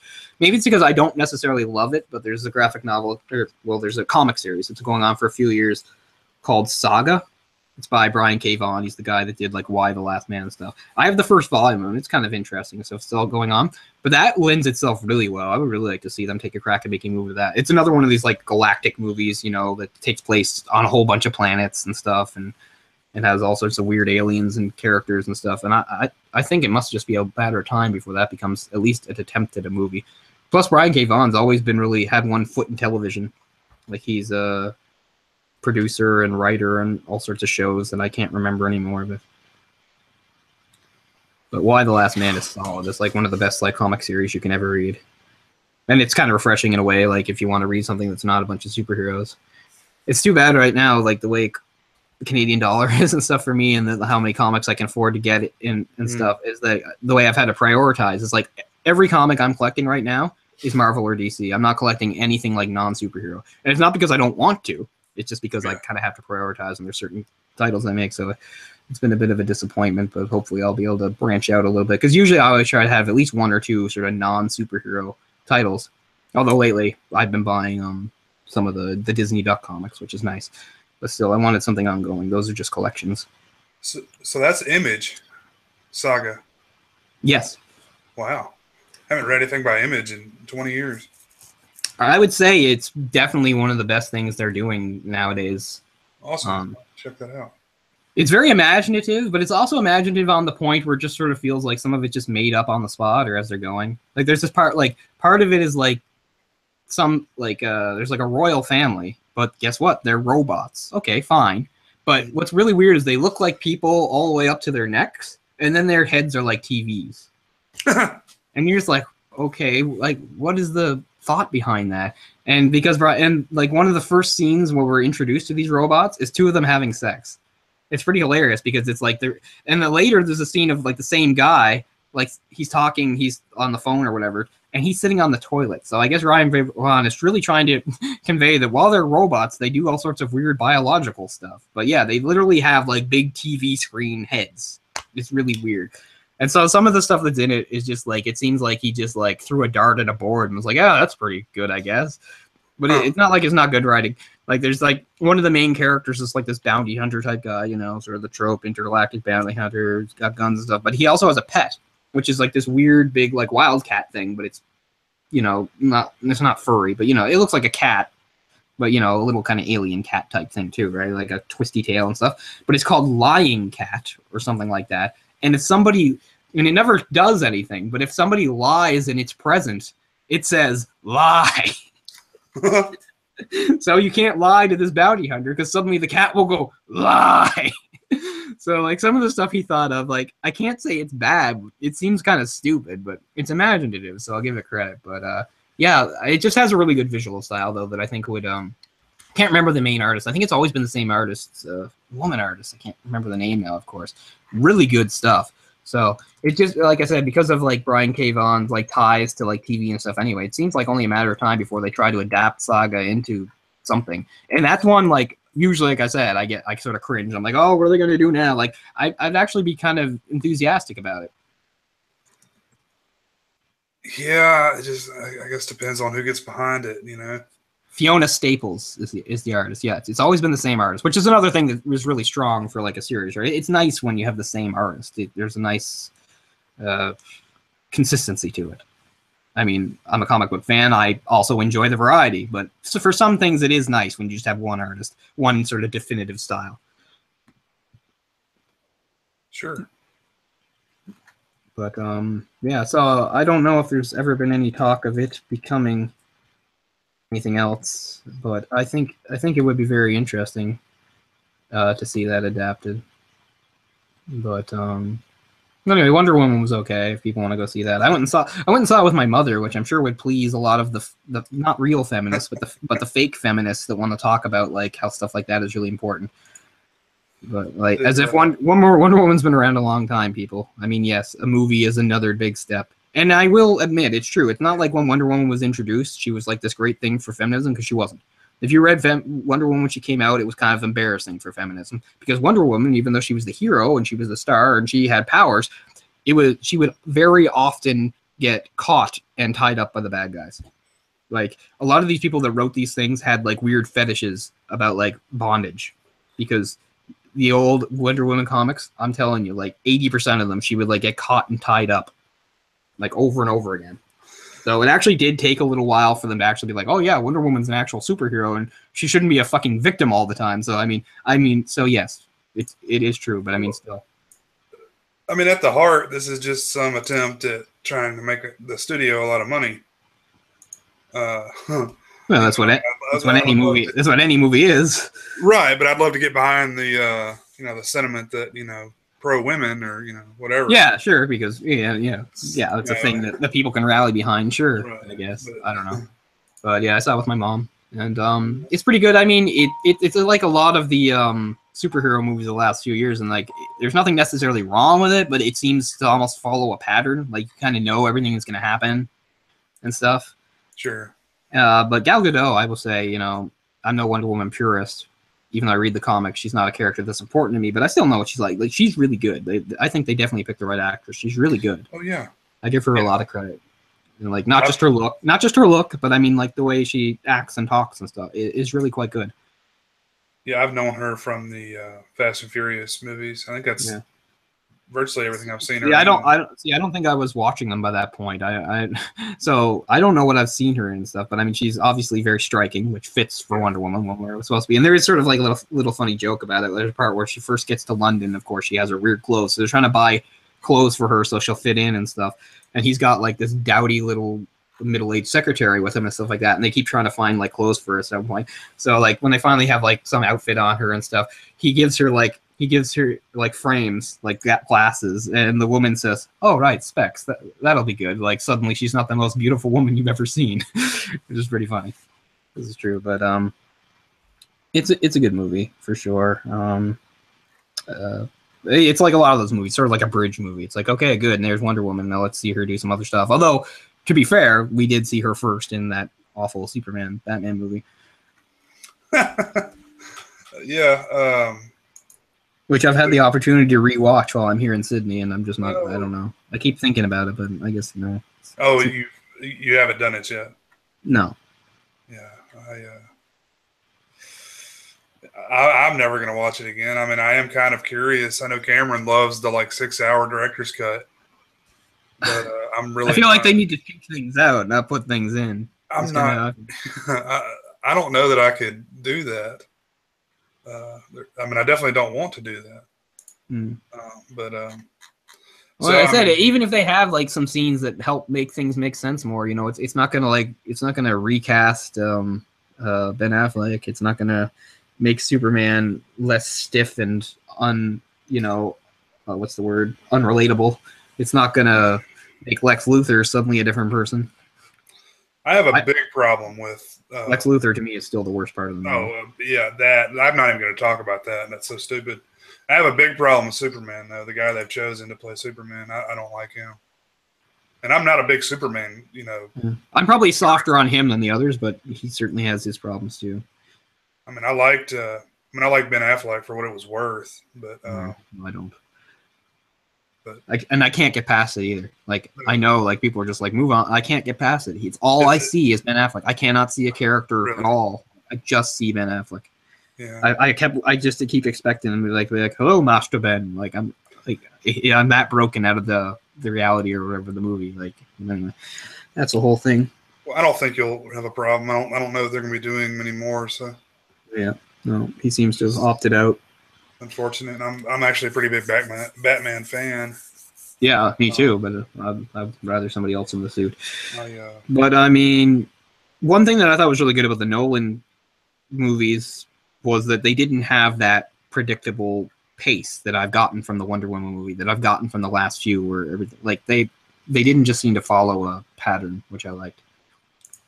But anyway, Yeah. Wonder Woman is still a good watch. I'd recommend seeing it. It's a nice movie to see in the theater. They're a little too in love with the slow motion. There is a lot of it. Like the movie's 2 hours and 21 minutes, which isn't long, but it isn't short. But I tell you, if they took out the slow motion, it would be about 10 minutes shorter because there's just so much slow motion. I may try to take my my kids to see it. Yeah, I'm gonna see Guardians of the Galaxy at some point this week too. Because why not? Man, Speaking of which, the first Marvel Studios movie I didn't see in theater was Doctor Strange, which I watched the other day, and it's really good. Doctor Strange is really good. that's what I've heard. I need to watch that one. Yeah.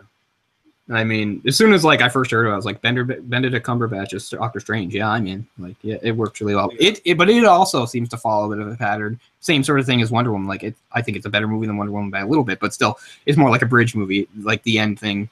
Spoilers, not much of a spoiler. Is the little after the credit thing is he's having a discussion with Thor. And you're like, oh, nice. Yeah.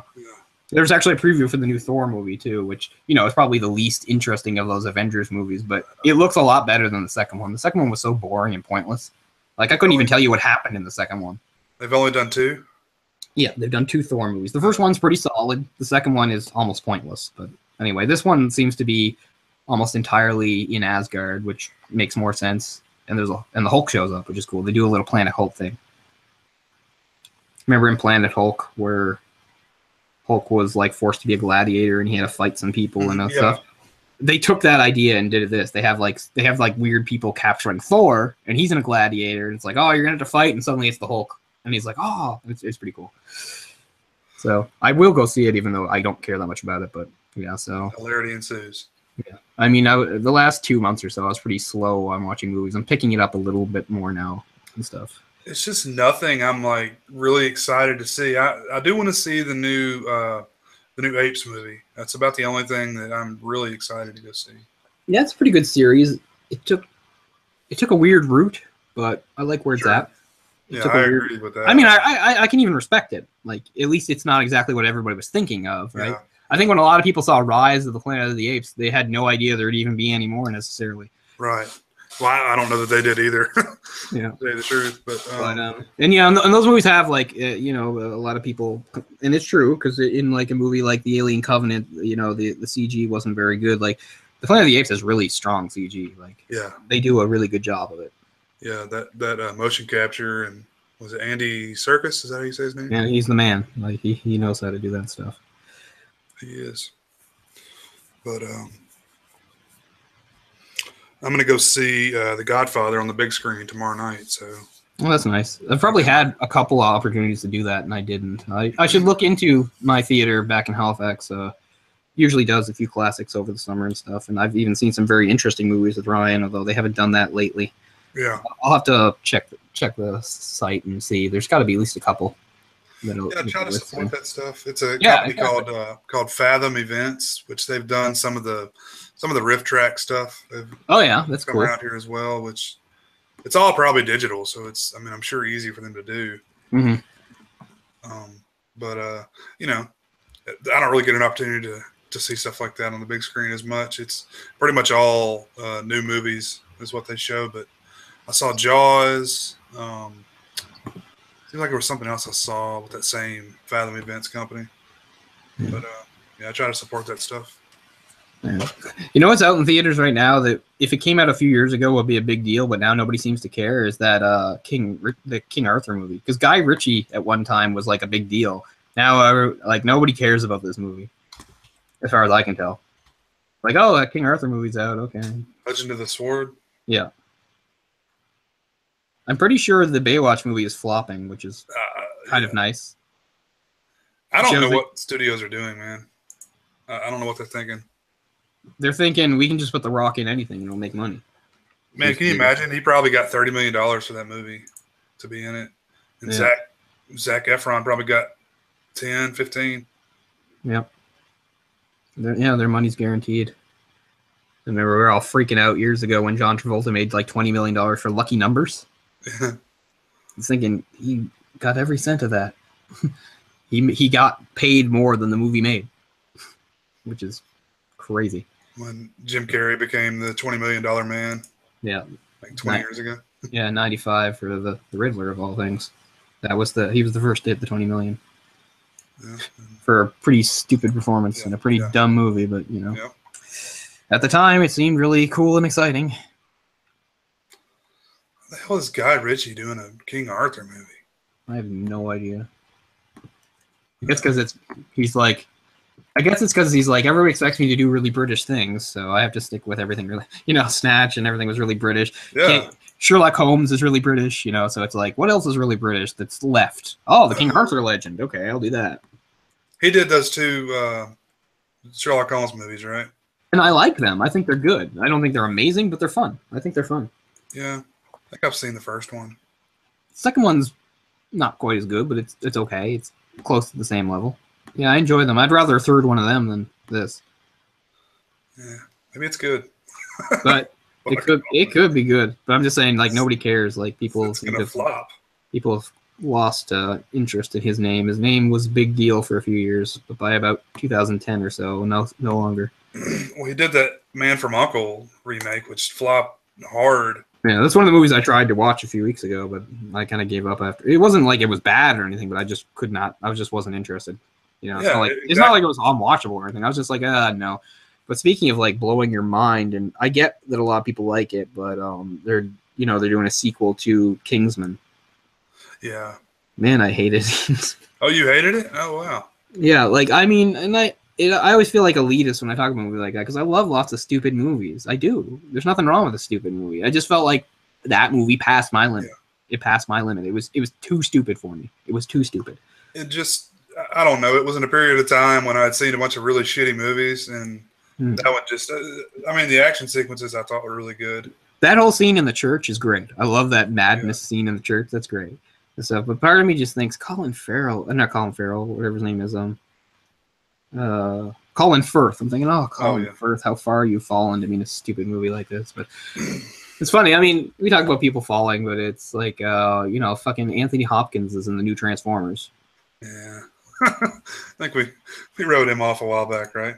Yeah. So, yeah, it's not as surprising as it could be. But, I mean, we get why people make bad movies, not just because of money, because, like, Michael Bay makes shitty movies, but he is mostly fun, unless you're Megan Fox. He's fun to work with.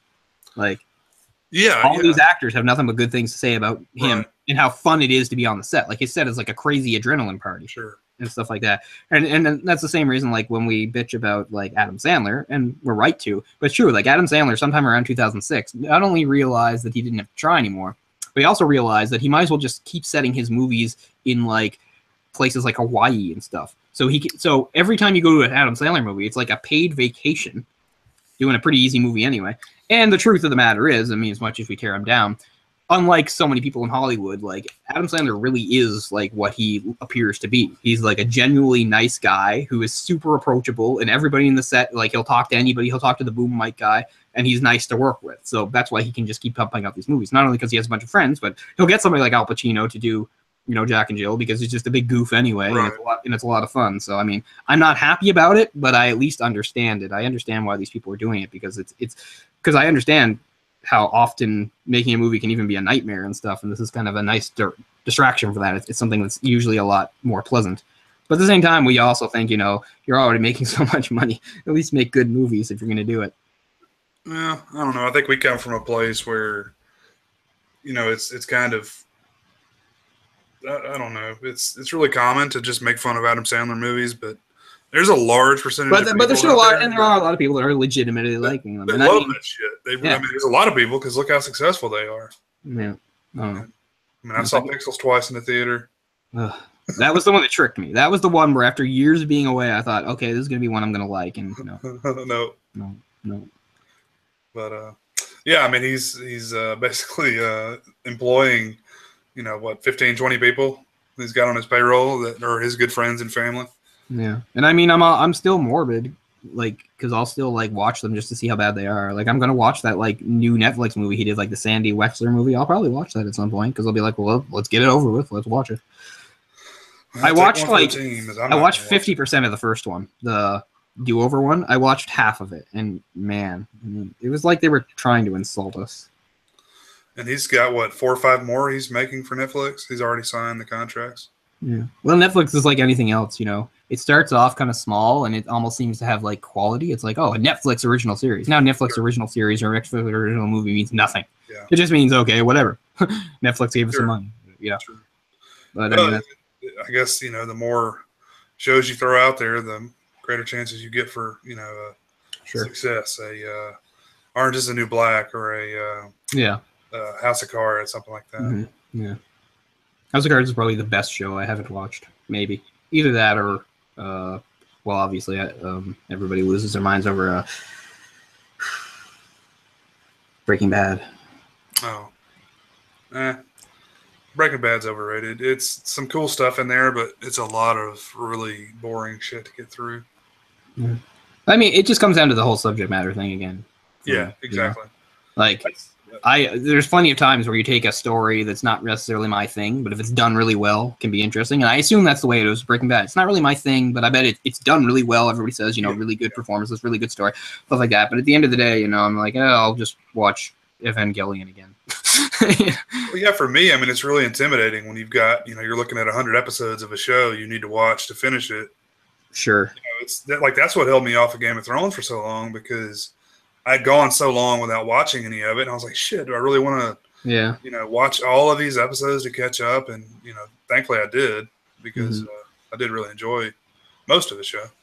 I really like, say, 75% of the first 4 seasons. I won't say anything after that. And I know it's because I'm a book purist, and I know that, but I just mean, and just some of, and I mean, I get it. If I hadn't read the book, I wouldn't know any better. But some of those changes just infuriate me because of the way they affect characters and stuff like that. But I mean, I think the first 4 seasons are wonderful. And it's not like it goes off a cliff exactly. It's, you know, everything is still in place, but it's just not what I want to see happening. It's funny. I'm right in the midst of, I think I said, like, rereading stuff. So I'm also at the 5th book, because what happened was, years ago, all the first 4 books were out. The 5th book wasn't out yet, so it was sometime around 2008 or 2009. And I read the first 4 books and loved them. I was like, oh, when's that 5th book getting here? Then the show came out, and I was like, oh, this is a really good show. They're doing a really good job. I can't believe it. Blows my mind. And then the 5th book came out, and I was like, oh, it's been a couple years. I'll have to reread them all. And then I read, like, first 3, and then, I don't know. I didn't anymore. And then it wasn't until, like, a few weeks ago, I rewatched the first season for the first time in a long time.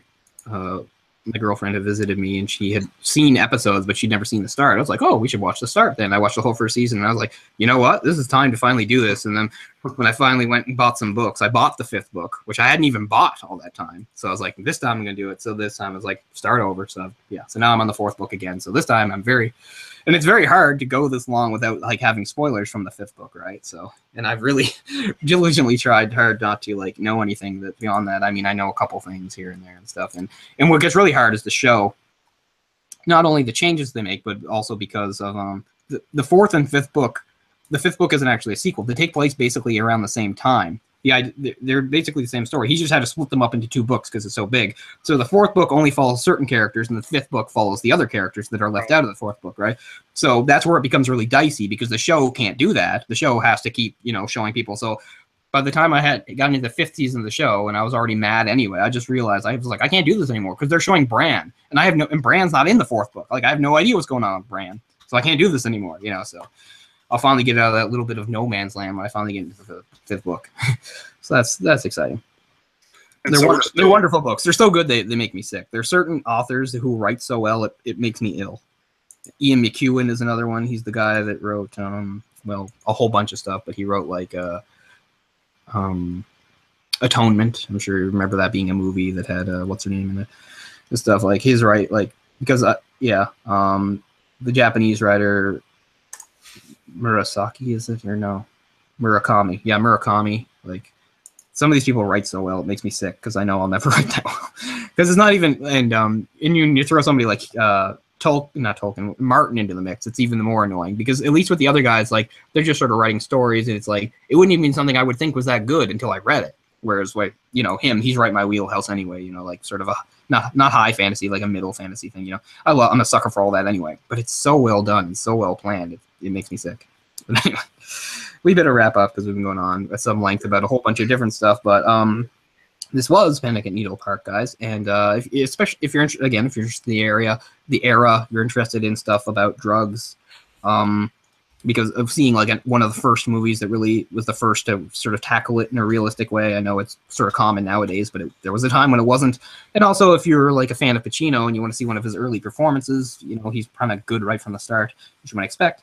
Going forward, we're going probably into the mid-late 70s, as we said. We got a couple things lined up. Network is a possibility. I don't know about next week, but maybe the week after that. I think we're definitely going to get Network in there. And as we said, along with the whole stuff about drugs and stuff, one of the big, you know, one of the big elements that came into the 70s was a higher level of violence, or, you know, more brutality, more realism, etc. We'll probably do a movie that has an element of that, I think, going forward too. But we will let you know for sure. Keep an eye on the Twitter and stuff. And, Silent Running. We should do Silent Running too. Yeah. And, well, yeah, we're both big fans of Silent Running, so it would be hard to hold off on that one. And that's good too, because that's sci-fi, which is something we haven't gotten to within this. And, you know, as we said, this is a movement that encapsulates all genres. All genres are affected. So I think Silent Running's a definite possibility going down the road too. And at least that gives you guys a little bit of head up, because as I said, I don't think enough people are really aware of it. And I think it's a really cool movie that not too many people know. But yeah, so looking forward to that. So thanks for watching, guys. And we'll see you most likely, hopefully, ideally, in 1 week's time with our next episode. So until then, adios, peace, and have a good one. Thanks for watching, guys. We'll see you next time. See ya.